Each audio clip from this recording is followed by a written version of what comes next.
Commander Jake Martinez was drinking his third cup of coffee when the emergency alarm started screaming through the USS Vengeance. The red lights flashed across the bridge as his communications officer Tommy Chin spun around in his chair. "Commander, we're getting a priority distress signal." It's bad, sir." Jake set down his mug and walked over to the main display. The hologram that appeared made his stomach turn. A blue-skinned alien with 4 arms was barely holding himself up against what looked like a cave wall. Blood was dripping from deep cuts across his face, and one of his arms hung useless at his side. "My name is Researcher Kevlin of the Zephyrian Science Colony on Epsilon 7, the alien said, his voice shaking with pain and fear. "If anyone receives this message, please help us. The Korthak Empire found our world 3 days ago. They came with ships bigger than our cities." The alien coughed, and more blue blood splattered on the cave floor. "They didn't want our resources or our technology. They wanted us. They're taking our people to their ships and doing things to their brains. Cutting them open while they're still alive. They say they need our neural pathways for some kind of experiment." Jake felt his hands clench into fists. He had seen war before, had fought in battles that left entire moons cracked and burning. But this was different. This was innocent people being tortured for science. "Our children." The Zephyrian continued, and now tears were running down his scaled cheeks. "They took our children first. Said young brains work better for their machines. We tried to fight, but we're scientists, not soldiers. Our weapons are for mining rocks, not stopping armies." The transmission started to break up with static, but the alien kept talking. 17,000 of us lived here. Teachers, researchers, artists, families who just wanted to study the stars. Now there are maybe 200 of us left, hiding in these old mining tunnels. We can hear their ships above us, searching. They have machines that can detect our heartbeats through solid rock. Lieutenant Rebecca Foster at the tactical station was staring at the display with her mouth open. She was young, maybe 25, and this was probably the first time she had seen what real evil looked like. "The Galactic Council knows about us," the alien said. "We sent them our research data 6 months ago. Beautiful discoveries about how stars are born, how planets form. They said our work would help everyone understand the universe better. But when we called for help, they said our request was being reviewed by the Committee for Non-Interference." Jake knew what that meant. The Galactic Council was a group of alien species who liked to talk and debate and form committees. They could spend years discussing whether to send a single rescue ship while entire civilizations burned. "I don't know if anyone else will hear this," the Zephyrian whispered. "But if you do, please remember that we existed. Remember that we tried to make the universe a little brighter with our discoveries. Remember our children who will never grow up to see the stars they loved so much." The transmission cut out completely, leaving the bridge in dead silence. Jake stared at the empty space where the hologram had been, feeling something cold and angry growing in his chest. "Tommy, how long ago was this sent?" he asked. "Timestamp shows 47 minutes, sir. The signal bounced through 3 relay stations before it reached us." Jake turned to his navigation officer, Lieutenant Danny Walsh. "How far are we from Colony Epsilon 7? 8 hours at maximum burn, Commander." "And how long would it take a Council rescue ship to get there?" Danny checked his charts. "The nearest Council patrol is 6 days away, sir. But they'd need authorization first, which could take weeks." Jake looked around his bridge at the faces of his crew. These were good people, humans who had volunteered to serve in the Deep Space Fleet because they believed in protecting others. He could see the same anger in their eyes that he felt in his own heart. Rebecca Foster spoke up first. "Sir, we have to do something. Those people are dying while the Council sits around making speeches. The regulations say we need authorization for any military action," warned his first officer, Lieutenant Commander Paul Jackson. But even as he said it, Jake could hear that Paul didn't believe his own words. Jake walked back to his command chair and sat down. He thought about his own daughter back on Earth, safe in her school, learning about art and music and all the beautiful things the universe had to offer. Then he thought about Zephyrian children being dragged onto alien ships to have their brains cut apart. Tommy, get me Admiral Brooks on the secure channel. Tell him we have a situation that requires immediate attention. Sir, what about the Council's non-interference rules? Jake Martinez looked at the young communications officer and smiled grimly. Sometimes, son, doing the right thing means breaking the wrong rules. Admiral Tom Brooks stared at the star map floating above his desk, showing the location of Colony Epsilon 7 as a small red dot surrounded by Korthak territory. His coffee had gone cold hours ago, but he didn't notice. The intelligence report spread across his desk painted a picture that made his blood boil. The door to his ready room slid open, and Captain Lisa Williams walked in. Her ship, the USS Fury, was docked right next to his flagship, the USS Retribution. Lisa had been his friend since their academy days, and she was one of the few people who could read his moods perfectly. You look like you're ready to start a war, she said, settling into the chair across from his desk. Maybe I am, Brooks replied, tapping the holographic display. Look at this. 47 worlds conquered by the Korthak Empire. Not invaded, not occupied. Conquered. Every single population turned into test subjects for their brain experiments. Lisa leaned forward to study the data. How many people are we talking about? Conservative estimate. 2 billion sentient beings. Scientists, artists, farmers, children. All of them reduced to lab rats for some sick alien science project. Brooks stood up and walked to the viewport, looking out at the 11 other human warships floating in formation. And you know what the Galactic Council wants to do about it? Let me guess. Form a committee. Worse.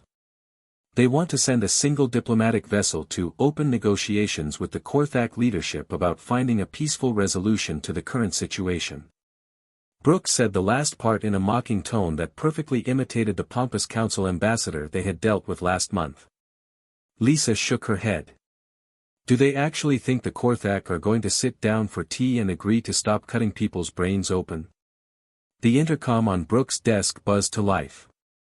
Admiral, Major Dave Thompson is here to see you. Send him in. The door opened again, and Major Thompson entered the room. The man looked like he had been carved from granite and painted with scars. His face bore the marks of the Titan Wars, where human forces had fought against the automated defense systems left behind by an extinct alien race. Thompson had led the final assault on Titan Base 7, a battle that cost him half his men and most of the left side of his face. Admiral, my Marines are loaded and ready. We've been studying Korthak battle tactics for the past 6 hours. Thompson set a data pad on the desk. They're not as tough as they think they are. Brooks picked up the pad and scrolled through the analysis. Explain.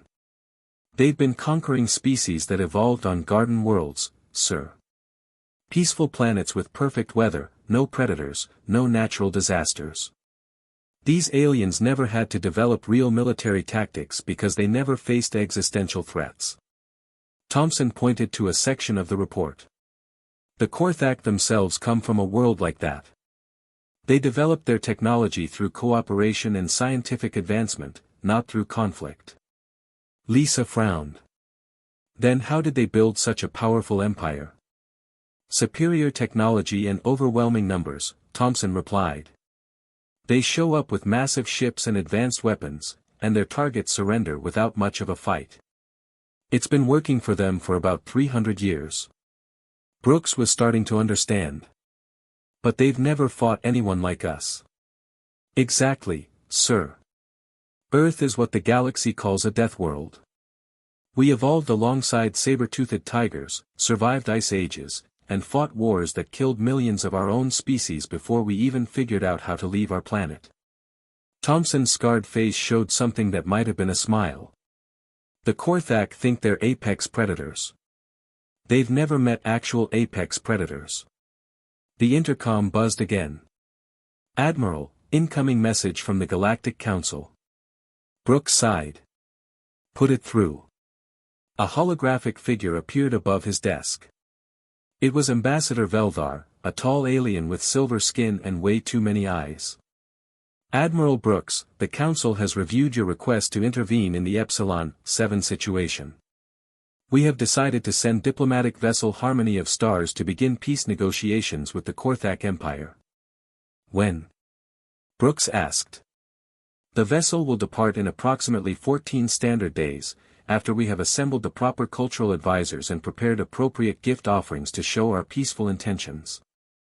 Brooks looked at Lisa and Thompson, both of whom were staring at the hologram like it had just suggested they all jump out an airlock. Ambassador, Brooks said carefully, while you're spending 2 weeks picking out gifts, 17,000 innocent people are being tortured and killed. We understand your concern, Admiral, but hasty action could escalate this into a larger conflict. The Korthak Empire is quite powerful, and we must approach them with respect and diplomacy. Respect, Thompson muttered under his breath. For slavers and torturers. Brooks made his decision. Ambassador, thank you for informing us of the Council's plans. We'll take them under advisement. Excellent. Please ensure that no human vessels approach Korthak territory until our diplomatic mission is complete. The hologram disappeared, leaving the 3 humans alone in the ready room. Well, Lisa said after a moment, that was enlightening. Brooks walked back to his desk and pressed the fleet-wide communication button. All ships, this is Admiral Brooks. Prepare for immediate departure. We jump to Epsilon 7 in 1 hour. Sir, his communications officer's voice came through the intercom, should I inform the Galactic Council of our departure? Brooks looked out at his fleet again. 12 ships built by a species that had learned warfare in the hardest school possible. 3,000 Marines who had trained their entire lives to fight against impossible odds. All of them ready to face an empire that had never met real resistance. Tell the Council, he said, that humanity has a different approach to diplomacy. When someone threatens children, we don't negotiate. We eliminate the threat. Commander Vorthak was having the best day of his career. The massive Korthak harvesting ship Bone Render hung in orbit above Colony Epsilon 7 like a metal vulture, its cargo holds nearly full of fresh test subjects. Through the viewport of his command center, he could see the smaller transport ships bringing up the last batch of Zephyrian scientists from the underground tunnels. Excellent work, Sub-Commander Krell, Vorthak said to his second-in-command. How many specimens do we have now? 16,712, sir. The neural extraction teams report that the Zephyrian brain structure is perfect for our experiments. Very organized, very logical.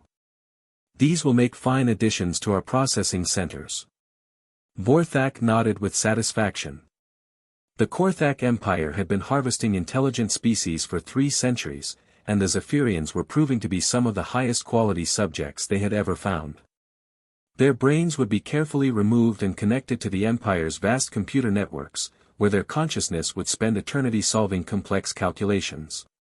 Sir, called out his sensor operator, I'm detecting hyperspace disturbances. Something big is coming. How big? Vorthak asked, though he wasn't particularly concerned. The Korthak fleet in this system included 43 warships, each one capable of destroying entire planetary defense forces. 12 contacts, sir. They're dropping out of hyperspace now. The main screen flickered to life, showing space that had been empty just seconds before. Now 12 sleek warships hung there in perfect formation, their hulls dark gray and bristling with weapon systems that Vorthak had never seen before. What species builds ships like that, he wondered aloud. His communications officer looked up from her station with confusion. Sir, they're broadcasting on all frequencies. They're calling themselves the Terran Fleet. Terrans? Vorthak searched his memory. I don't recognize that species. Are they new to this sector? Before anyone could answer, a harsh human voice filled the command center. Korthak vessels, this is Captain Mike Johnson of the Terran Fleet. You are in violation of galactic law regarding the treatment of sentient beings. Release all prisoners immediately and surrender, or you will be destroyed. You have 30 seconds to comply. Vorthak burst out laughing. 30 seconds? These Terrans must be insane. Count our ships, Sub-Commander. 43 Korthak vessels versus 12 Terran ships, sir. They're outnumbered more than 3 to 1. And they want us to surrender. Vorthak shook his head in amazement. These Deathworlders must have very small brains. Open a channel. The human captain's face appeared on the screen. He looked young, maybe 40 years old by human standards, with short brown hair and cold blue eyes that reminded Vorthak of a predator studying its prey. I am Commander Vorthak of the Korthak Empire, he announced grandly. You have entered territory that belongs to us by right of conquest. The specimens on this world are our property, acquired through legal salvage operations. 20 seconds, the human said without emotion. You cannot possibly believe that 12 ships can defeat an entire Korthak battle fleet, Vorthak continued. I suggest you withdraw immediately, and we will consider not reporting this incident to your government. 10 seconds. Vorthak was starting to get annoyed. These Terrans clearly didn't understand how galactic politics worked. Perhaps we can reach some sort of arrangement. The Korthak Empire is always willing to trade with new species. We could offer you advanced technology in exchange for non-interference in our operations. 5 seconds. Are you even listening to me? Vorthak demanded. Time's up, Captain Johnson said, and the transmission ended. For a moment, nothing happened. Then space erupted in weapons fire unlike anything Vorthak had ever witnessed. The 12 human ships moved with perfect coordination, each one targeting specific systems on the Korthak vessels with surgical precision. Their weapons tore through Korthak shields like they were made of paper. Shields are down, screamed his tactical officer. They're targeting our weapon systems directly. How is that possible? Vorthak watched in horror as 3 of his largest warships exploded in brilliant flashes of light. Our shields are rated to withstand planetary bombardment. Sir, their weapons are using some kind of focused plasma technology. It's like they know exactly where our weak points are. The USS Hammer, one of the smaller human ships, rolled beneath the bone render and fired a concentrated burst directly into the harvesting vessel's main hangar. The massive doors were blown completely off their hinges, creating a breach large enough for assault shuttles. Boarding parties incoming, someone shouted over the chaos of alarms and explosions. Vorthak couldn't believe what he was seeing. In less than 2 minutes, the human fleet had disabled or destroyed half of his forces. The Korthak had conquered 47 worlds, had faced dozens of different alien military forces, but nothing had prepared them for this. Lieutenant Colonel Rachel Green was the first human through the breach in the bone render's hull. She moved through the corridor like a force of nature, her assault rifle cutting down Korthak soldiers before they even knew what was happening.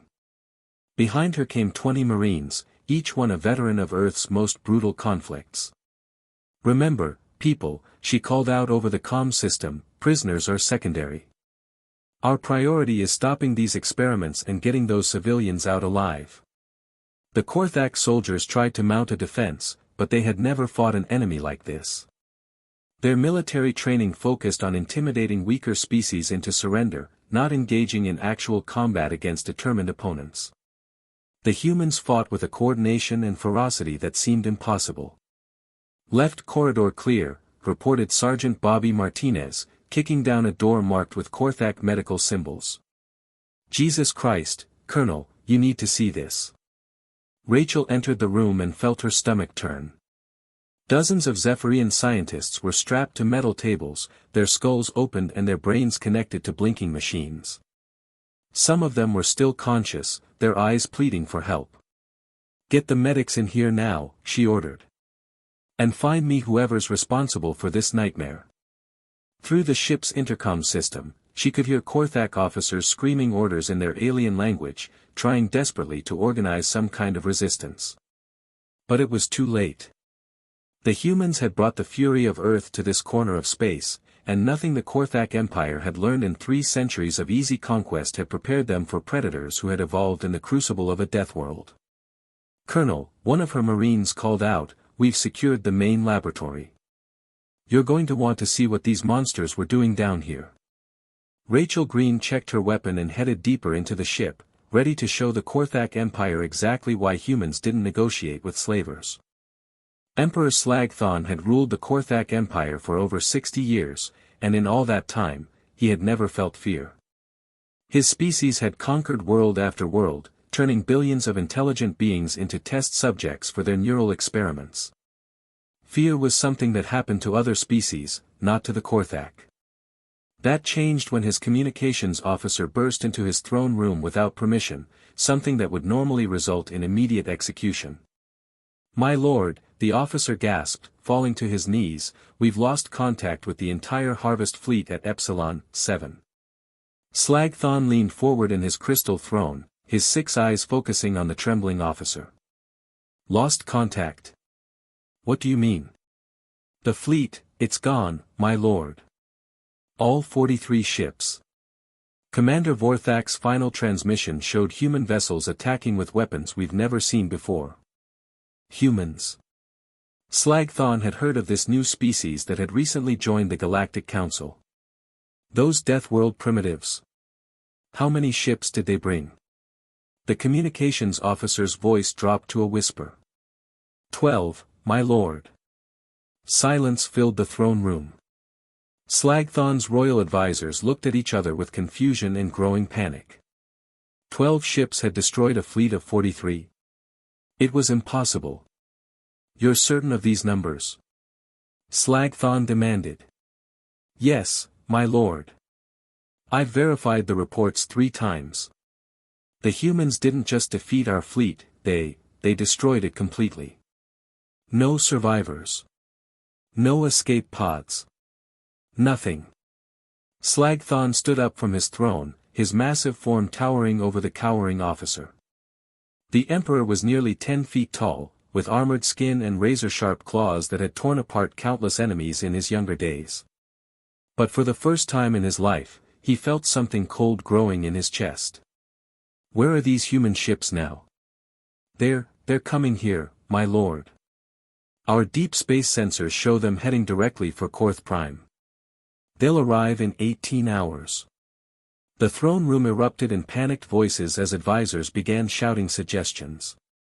Some called for immediate evacuation, others demanded they mobilize the home fleet for a final battle. Slagthon ignored them all, his mind racing as he tried to understand what had happened.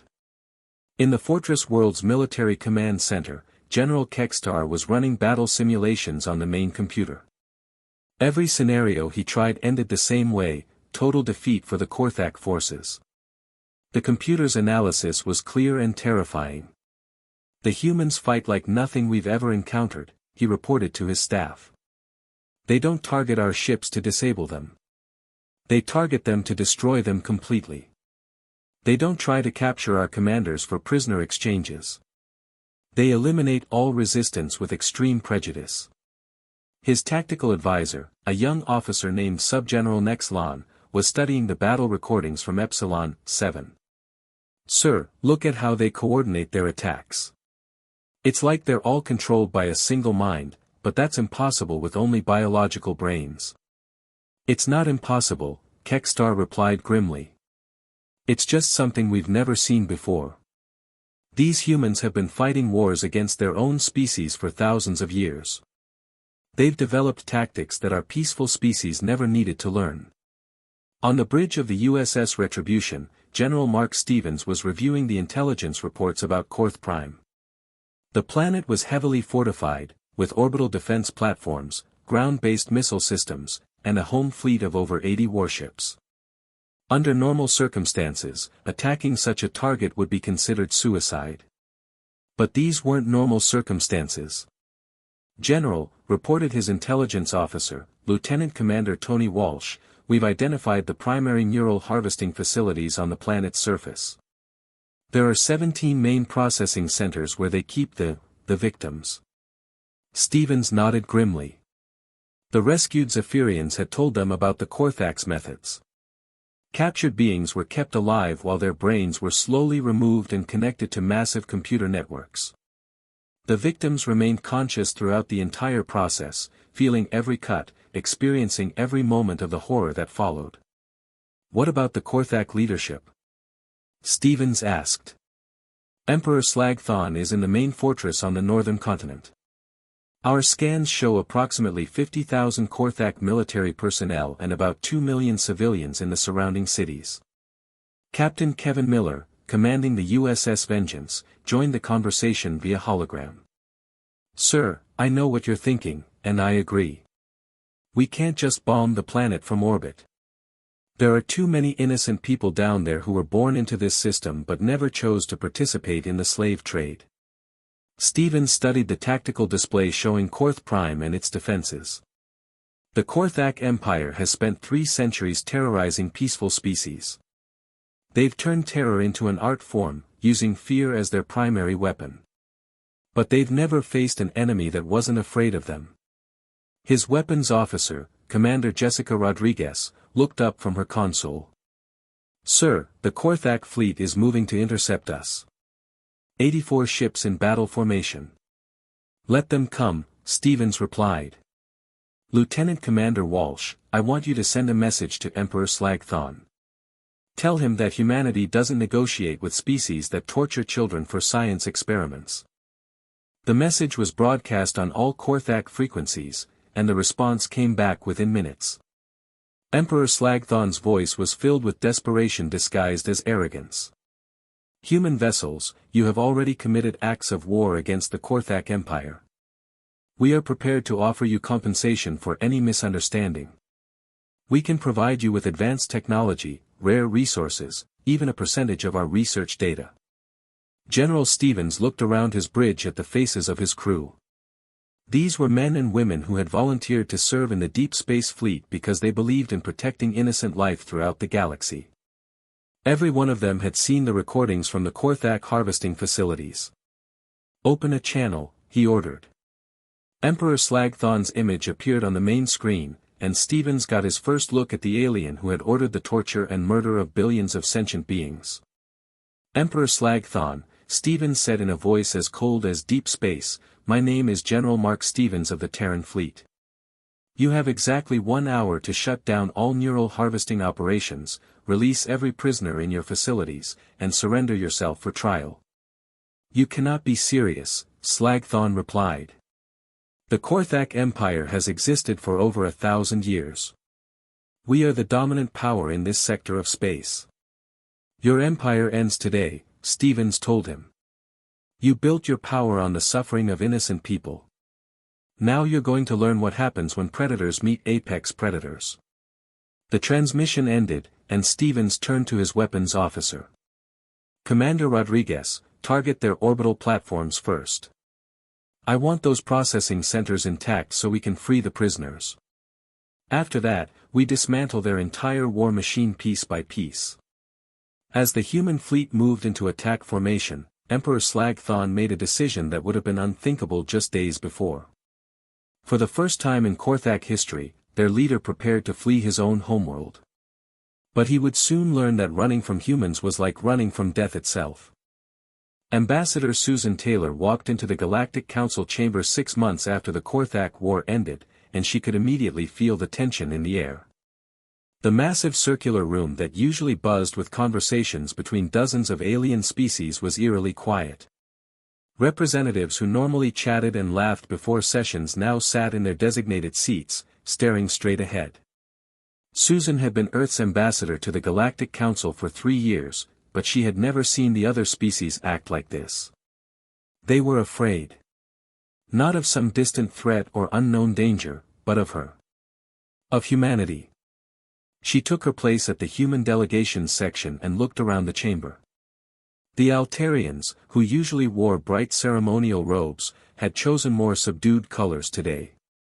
The Valkyrie delegation kept glancing nervously at the human section, while the peaceful Zephyrian representatives sat with quiet dignity in seats that had been empty for months during their enslavement. Council leader Veldar called the session to order with his usual formal announcements. but Susan noticed his voice lacked its typical confidence. The 7-foot-tall alien with silver skin and multiple arms had always spoken with the authority of someone representing a 1,000-year-old galactic government. Today, he sounded uncertain. "We are gathered today to review the resolution of the Epsilon 7 situation," Velvar announced. "Ambassador Taylor, please provide your report on humanity's actions in former Korthak territory." Susan stood up and activated her data pad. The holographic displays around the chamber came to life, showing star maps, population statistics, and liberation reports from 47 different worlds. "The Zephyrian people have been completely freed from Korthak control," she began. "All 17,000 surviving colonists have been returned to their homeworld, and their research facilities are being rebuilt with council funding. Medical teams from Earth are still working to help the survivors recover from their experiences." She paused, letting that sink in. Every species in the chamber knew what the Korthak had done to their prisoners. The neural harvesting facilities had been among the most horrific discoveries in galactic history. "The Korthak Empire no longer exists," Susan continued. "Emperor Slagthon was captured and is currently being held in a secure facility awaiting trial for crimes against sentient life. The former Korthak military leadership has been disbanded, and their warships have been destroyed or converted into hospital ships for refugee assistance." Councillor Nextheri of the Altarian Federation raised one of her 4 arms. "Ambassador Taylor, our reports indicate that your fleet eliminated all resistance. There were no Korthak prisoners taken during the final assault on their homeworld." Susan nodded calmly. "That's correct. The Korthak military forces chose to fight to the death rather than surrender. We honored their choice." The chamber fell silent again. Susan could see the alien representatives processing this information. Most galactic species had never encountered total warfare like this. Their conflicts usually ended with negotiations, prisoner exchanges, and carefully worded peace treaties. "The 47 worlds that were under Korthak control have been liberated," Susan continued.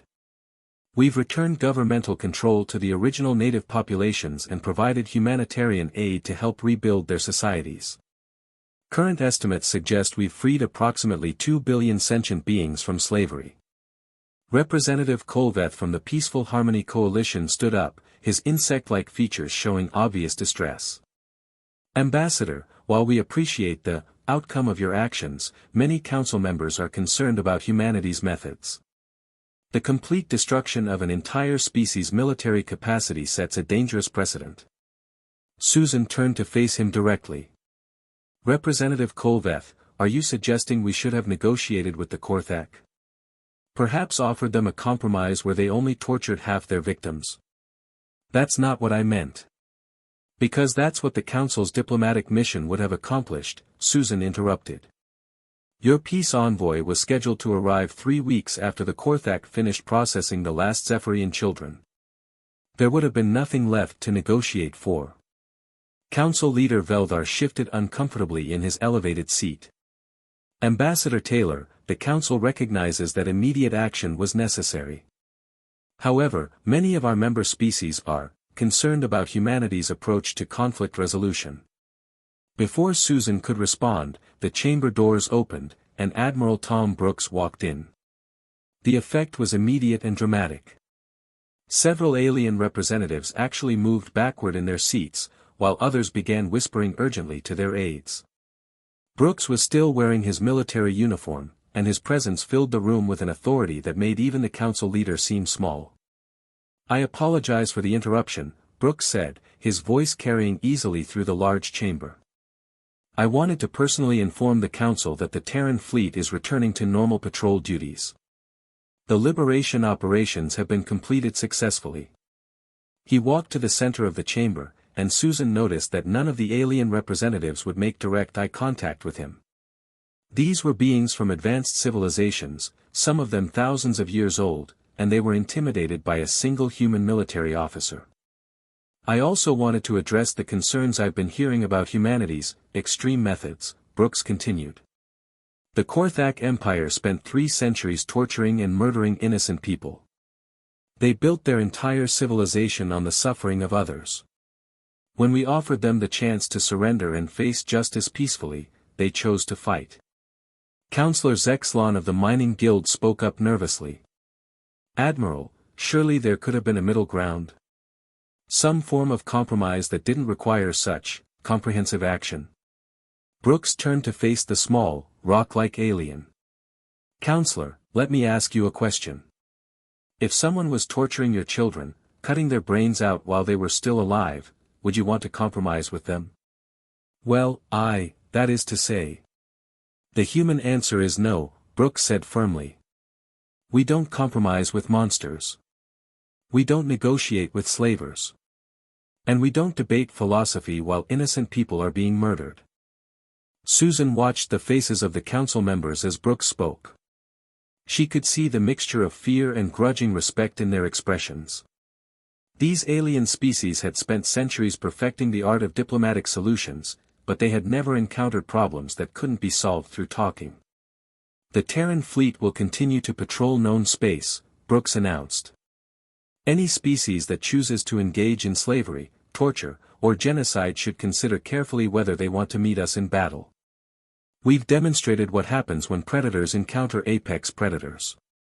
After Brooks left, the chamber remained quiet for several long minutes. Finally, Council Leader Veldar cleared his throat. The Council will take humanity's report under advisement, he said carefully. We thank Ambassador Taylor for her thorough briefing. As the session ended and the various delegations began to file out, Susan heard fragments of whispered conversations in dozens of alien languages. But she didn't need a translator to understand what they were saying. The message was clear in every tone, every gesture, every nervous glance in her direction. The galaxy had new guardians now. And unlike the Council's committees and diplomatic missions, these guardians didn't negotiate with evil. They eliminated it. Walking back to her quarters, Susan reflected on how much had changed in just 6 months.